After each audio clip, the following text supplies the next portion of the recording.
Lihat orang-orang yang terkena tasawuf. Kata Imam Syafi'i rahimahullah dari Yunus bin Abdul A'la, sami'tu Syafi'i yaqul, barang siapa yang di pagi hari ikut tasawuf, maka belum datang asar kecuali dia enggak beres akalnya.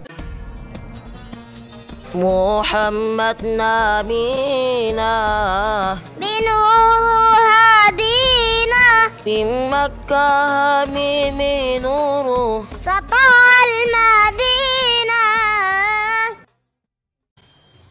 Assalamualaikum warahmatullahi wabarakatuh.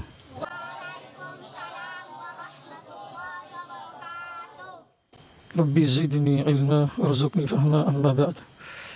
Kalau orang Wahabi, katanya Imam Syafi'i berpendapat, berkata bahwa orang belajar tasawuf di waktu pagi, sorenya jadi orang gila. Betul atau tidak? Jelas-jelas bohong.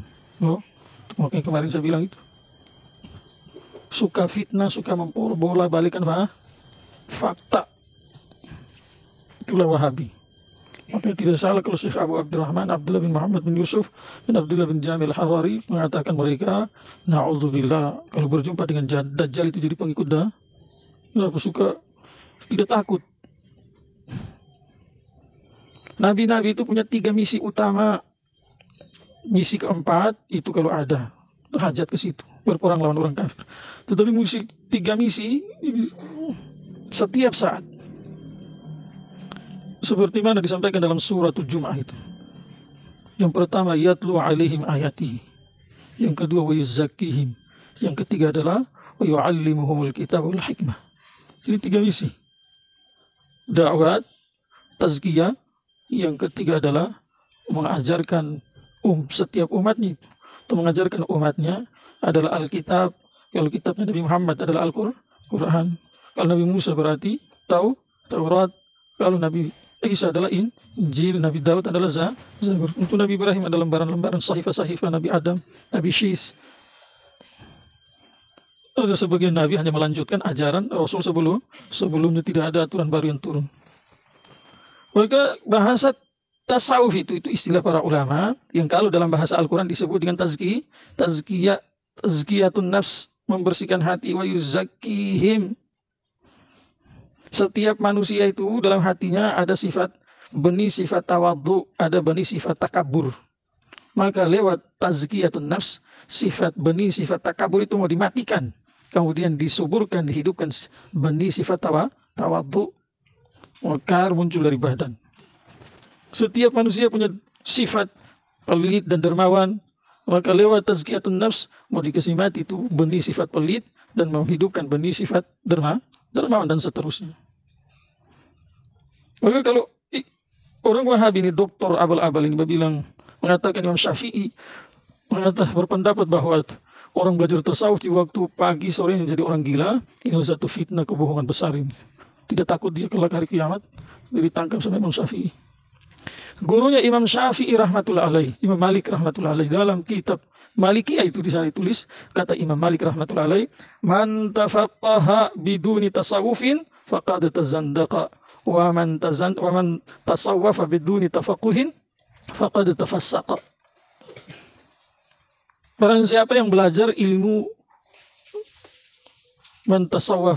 barang siapa yang belajar ilmu fiqih tanpa mempelajari ilmu tasawuf, tanpa tazkiyatun nafs, tanpa membersihkan hati, maka nanti dia jadi orang yang zindiq, zahirnya Islam tapi hatinya kafir, munafik. Nanti tidak punya adab. Nanti sama ulama-ulama terdahulu itu jadi kurang ajar. Sama orang tuanya juga begitu. Sama guru-gurunya berbeda sedikit, kata-kata kotor yang keluar, kata-kata yang tidak bagus yang keluar, sikap yang tidak sopan. Kenapa? Belajar ilmu agama tetapi hatinya tidak dibersihkan itu. Terus kata Imam Malik rahmatullah alaih, wa man tasawwafa biduni tafaqquhin faqad tafassaqa. Orang yang belajar ilmu tasawuf tanpa mempelajari, mendalami ilmu agama, cara-cara sholat, hukum sholat dan seterusnya itu, maka nanti dia jadi orang fasik. Hanya sibuk zikir, azan dikumandangkan tidak ke masjid. Hanya sibuk zikir, waktu sholat sudah tiba, tidak sholat. Ada seperti itu. Maka kalau Pendapat ini dinisbatkan ke Imam Syafi'i sangat konyol sekali. Kenapa? Imam Syafi'i rahmatullah alaih adalah orang yang dikasih kepahaman Al-Quran yang sangat dalam. Dan beliau dalam meluncurkan fatwa-fatwanya itu sangat hati-hati. Satu ketika ada yang tanya, apakah dalil mengenai ijma itu ada dalam Al-Quran atau tidak? Saat ditanya, jawaban belum muncul saat itu. Maka beliau tidak ceplas-ceplos menjawab. Beliau diamkan diri 3 hari 3 malam, tetapi bukan tidak sholat berjamaah. Dalam 3 hari 3 malam beliau bola-balik Al-Quran. Setelah beliau dapat itu ayat, wa may yushaqqir rasul wa may yushaqiqir rasul. Wa may yushaqiqir rasula min ba'di ma tabayyana lahul huda wa yattabi ghayra sabilil mu'minin nuwallihi ma tawalla wa nuslihi jahannam wa sa'at masirah. Wa yattabi ghayra sabilil mu'minin. Ayat ini beliau dapat, baru 3 hari kemudian penanya disuruh datang itu setelah 3 hari, baru beliau jawab. Lewat ayat ini, dalil bahwa ijma adalah salah satu dalil syar'i. Juga beliau dalam menetapkan bahwa qiyas itu adalah bagian dalil-dalil syar'i. Saat kami masih belajar dulu, guru kami Syekh Umar Damat Berkatuhum, beliau sampaikan bahwa Imam Syafi'i rahmatullah alaih mengkhatamkan Al-Quran selama sebanyak 500 kali. Untuk menentukan qiyas itu adalah bagian dari dalil syar'i atau tidak. Dapatlah ayat itu. Walau radduhu ila rasuli wa ila ulil amri minhum la alimahu alladhina yastanbitunahu minhum. Disitulah dalil mengenai qiyas. Baru saya katakan bahwa qiyas adalah bagian dari dalil syar'i. Sekarang pendapat tadi disebutkan ke Imam Syafi'i yang jelas-jelas dalam Al-Quran menjelaskan salah satu misi para nabi-nabi, juga Nabi kita Muhammad SAW adalah untuk mentazkiyah nafs, membersihkan hati-hati setiap umatnya, khususan yang belajar langsung sama beliau adalah para sahabat. Sifat-sifat arzal, sifat-sifat yang hina, yang jelek itu dibersihkan supaya subur sifat-sifat bagus. Tanpa tazkiyah nafs tidak bisa. Hanya belajar saja hafal Quran, hanya hafal hadis saja. Kemudian tarbiyah dalam menghafal Al-Quran, tarbiyah dalam menghafal hadis tidak ada. Maka tadi itu nanti jadi orang zindiq. Maka nomor 1 tidak betul. Kalaupun nisbat itu betul ke Imam Syafi'i, saya bilang kalau, saya tidak betul. Karena Imam Syafi'i sendiri ahlul zikir. Beliau itu punya kebiasaan setelah asar adalah muraqabah. Memikirkan itu keagungan Allah, nisbat menyambungkan hati dengan Allah.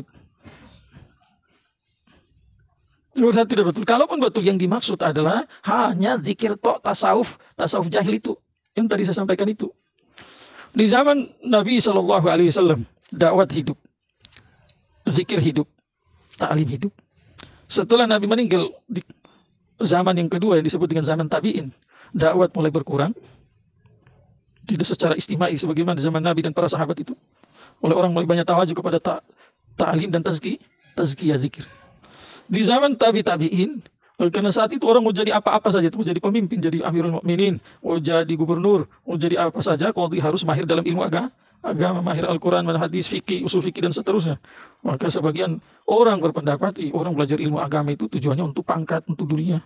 Maka sebagian yang jahil-jahil itu mulai tidak mau lagi memperhatikan ilmu agama, tawajuh hanya ke zikir saja.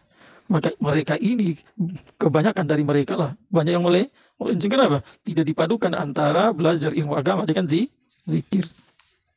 Jadi kalau seandainya yang dimaksud sama Imam Syafi'i itu, yang Wahabi sampaikan, yang disebutkan ke Imam Syafi'i itu betul, maka itu maksudnya bukan hanya zikir tetapi zikir yang dibarengi dengan mempelajari ilmu agama. Memperhatikan sholat, cara sholat ala Nabi yang disampaikan oleh para ulama bagaimana, kemudian puasa yang disampaikan oleh ulama dari Nabi Muhammad SAW bagaimana, dan seterusnya itu. Hak-hak Allah apa, hak-hak hamba Allah apa, semua dipelajari. Karena memang salah satu tujuan zikir itu adalah lewat bahasa tasawuf kalau orang-orang suluk itu adalah supaya hati ini bersih dan muncul semangat menghambakan diri kepada Allah. Untuk menghambakan diri kepada Allah tidak bisa kalau kita tidak mempelajari ilmu agama.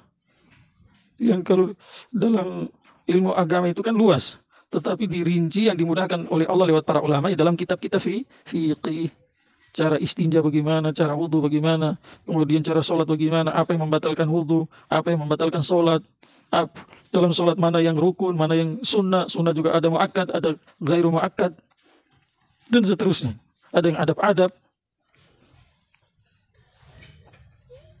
Jadi penting, tidak bisa tanpa dipelajari ini perkara, seseorang tidak bisa menghambakan diri kepada Allah. Kenapa? Karena sholat itu disebut sholat kalau sholatnya cara Nabi yang disampaikan oleh ulama. Tidak bisa orang tidak mengerti sholat hanya tung tang. Bukan sholat namanya itu. Bukan sholat. Tidak mengerti masalah sholat. Maka jalan tengah-tengah tasawuf secara mutlak, tidak ada satu ulama hak dari 4 imam madhab dan seterusnya turun dari mereka itu. Tidak ada satu yang mengingkari tasawuf. Kalaupun ada mereka ingkari, adalah tasawuf yang saya maksud tadi itu. Hanya sibuk zikir, gurunya juga jahil, kemudian dia juga jahil. Sehingga apa yang terjadi? Hanya fokus di situ, terjebak dalam tipuan iblis. Seperti ada ya di sini, sekitar sini ada yang pakai nama Naqsabandiyah. Naqsabandiyah itu bagus. Guru kami, Syekhul Hadis, ulama besar. Beliau ahli tariqat, ngajar hadis. Sekarang ngajarnya Bukhari. Ngajar apa? Kita Bukhari. Dulu kami masih belajar, beliau ngajarnya adalah Muslim. Syekh Jamsyid rahmatullahi alaih sudah meninggal dunia, ngajar hadis, maka beliau sekarang ngajar kitab Bukhari. Beliau sendiri yang kami dengar dari guru kami Syekh Abdul Musta'an dalam barakatuhum, zikirnya itu adalah setiap hari lafaz Allah itu zikir Naqsabandi itu lafaz Allah dari hati tok. Zikirnya ratusan ribu. Jadi hatinya sudah konik Allah setiap saat. Makanya cuma satu hari satu kali 24 jam. Itu juga sedikit. Tetapi orang dari sekian guru-guru, beliau yang paling sehat.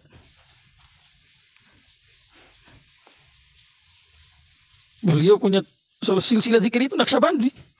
Itu yang saya mau bilang. Tidak salah. Tetapi ada sebagian orang mendirikan itu zikir-zikir namanya Naqsabandi, katanya jadi khalifah. Jadi khalifah itu tidak gampang. Dari kamu ambil itu silsilah zikir dari orang yang ahli, dan semasa gurumu hidup dia sudah baca tingkatan rohanimu itu, boleh melanjutkan zikirku atau tidak. Kalau boleh maka masih hidup sudah diangkat jadi wakilnya nanti. Kalau meninggal dunia dia akan lanjutkan itu silsilah zikir. Tapi tidak semua orang yang berzikir dari guru yang sama bisa melanjutkan silsilah zikir. Mungkin kamu mengerti atau tidak, tetapi saya kasih gambaran singkat. Orang kuliah ambil S1 ada S2 S3. S1 contoh lah. Apa semua sarjana hukum bisa mengajar mengenai hukum? Hah? Tidak bisa. Dari orang yang belajar dari guru yang sama, tetapi tidak semua sarjana hukum itu bisa belajar mengajar hukum, bisa jadi pengacara, tidak bisa. Kecuali orang yang betul-betul nilai IP-nya di atas rata-rata itu bagus, kemudian semasa belajar itu sungguh-sungguh dan dapat nilai-nilai bagus. Sama juga orang belajar ilmu kedokteran, semua yang belajar ilmu kedokteran bisa jadi dokter. Bisa beraktivitas sebagaimana seorang dokter. Misalkan orang yang belajar taruhlah dokter umum, tidak semua bisa buka praktik itu. Dari sekian yang belajar hanya segelintir saja yang bisa membuka itu praktik. Dan seterusnya, belajar lagi dokter spesial. Tidak semua yang belajar dokter spesial, misalkan belah-belah perutnya orang itu operasi segala macam, tidak semua bisa mahir dengan kemahiran yang sama. Bahkan dari mereka ada yang praktiknya itu membahayakan orang. Ada ipar saya itu usus buntu saja. Padahal usus buntu ini adalah salah satu operasi paling gampang itu. Tapi apa yang terjadi? Saat dioperasi itu usus buntunya bukan malah sehat, mau mati itu orang. Ipar itu ada dilarikan ke Makassar, di sana ditangani sama dokter ahli, hanya sebentar saja selesai urusan. Maka sama juga seperti itu. Guru-guru tasawuf yang punya tingkatan rohani tinggi itu sudah punya kedekatan dengan Allah, maka dikasih firasat sama Allah lewat kekuatan rohani tadi untuk membaca tingkatan rohani murid-muridnya. Makanya Nabi SAW bersabda, ittaqu firasatal mu'min, takutlah kepada firasat orang beriman. Kenapa? Fa innahu yanzuru binurillah, karena dia lihat dengan cahaya yang dikasih sama Allah dalam hatinya itu. Makanya dalam sepakat 4 mazhab, bahkan dari zaman Nabi Muhammad SAW, sahabat tabi'in dan tabi'in, tidak ada satupun yang mengingkari tasawuf. Zunaid al-Baghdadi, ulama tasawuf terkenal. Imam Ghazali juga ulama tasawuf. rahmatullahi alaih. Kemudian Fakhrul Razi, penulis kitab Tafsir Kabir, ini juga belajar ilmu tasawuf dari Junaid Al-Baghdadi rahmatullahi alaih. Jadi sepakat ulama tidak ada ingkar tasawuf yang dalam bahasa Al-Quran itu pakai kata-kata tazkiyah wa yuzakkihim. Kemudian tidak juga ulama melegalkan itu segala macam tasawuf. Tidak juga. Sebagaimana pendapat Imam Malik, kata-kata Imam Malik. Pertanyaan, apakah tasawuf itu identik dengan banyak zikir? Tidak juga. Banyaknya zikir itu adalah sarana untuk membersihkan hati. Tetapi hanya dengan banyak zikir, tidak ikuti aturan-aturan dalam pendidikan ilmu tasawuf itu juga tidak bisa menjadi sebab untuk bersihnya hati. Jadi orang belajar ilmu tasawuf itu bukan retorika saja atau bukan hanya amal zikir saja, tetapi banyak lagi yang mau diajar. Suruh duduk, suruh berdiri, jam tidur tidak boleh saat tidur, jam tidur tepat waktu tidur, apa yang disuruh itu dibuat, apa yang dilarang itu ditinggalkan. Walaupun dalam agama sendiri itu perkara yang dilarang tadi dibolehkan. Sebagaimana seorang guru besar dalam ilmu tasawuf melarang muridnya belajar membaca Al-Quran.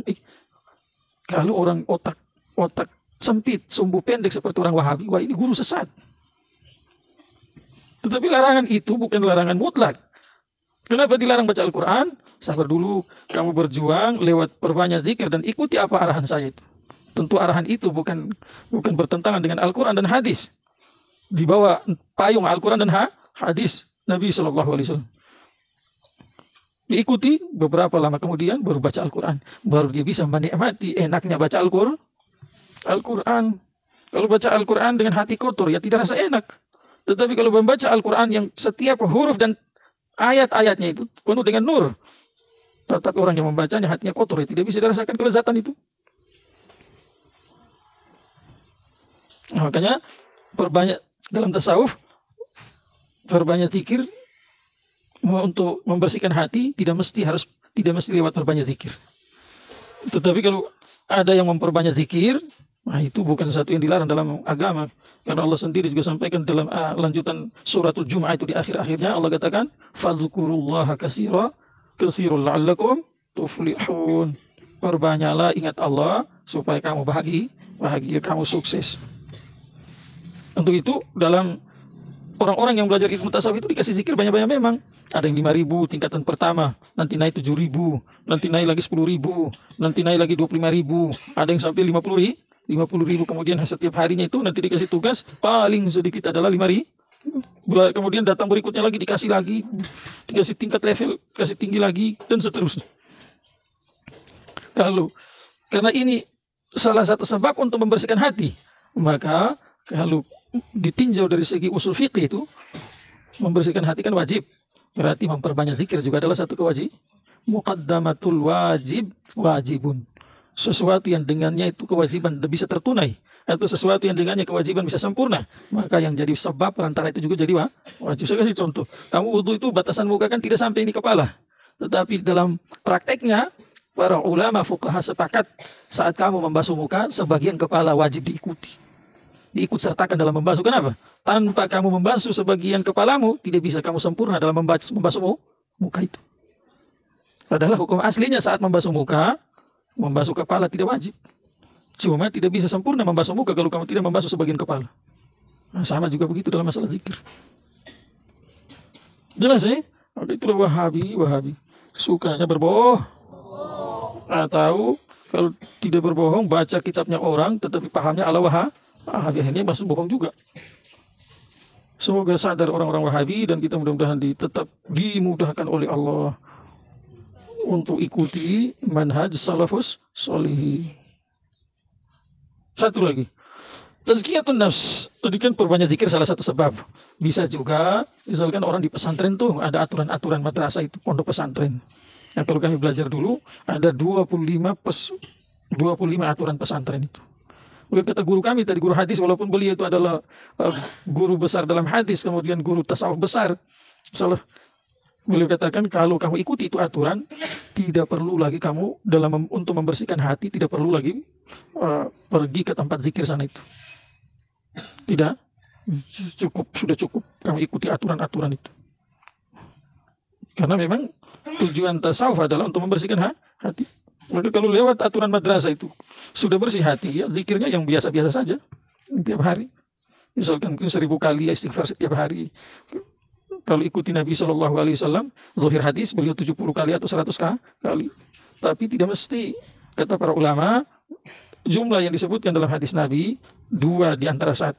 1 betul 70 dan 100, yang kedua adalah menunjukkan banyak. Jadi tidak vakum kita itu. Jadi kalau hadis 70 kita harus 70 saja. Kalau hadis 100 kita hanya 100 saja. Ya seperti itu. Tidak vakum kita. Yang jelas lewat hadis yang Nabi sampaikan mengenai dirinya itu, beliau orang yang sangat suci saja. Beliau selalu disiplin dalam menjaga istighfar itu. Bertobat kepada Allah setiap hari. Dalam satu riwayat 70 kali, dalam riwayat lain 100 kali. Seperti mana ditulis dalam babu taubat, hadis pertama dan yang kedua dalam kitab Riyadhus Shalihin itu. Seperti itu. Semoga bermanfaat. Subhanallah.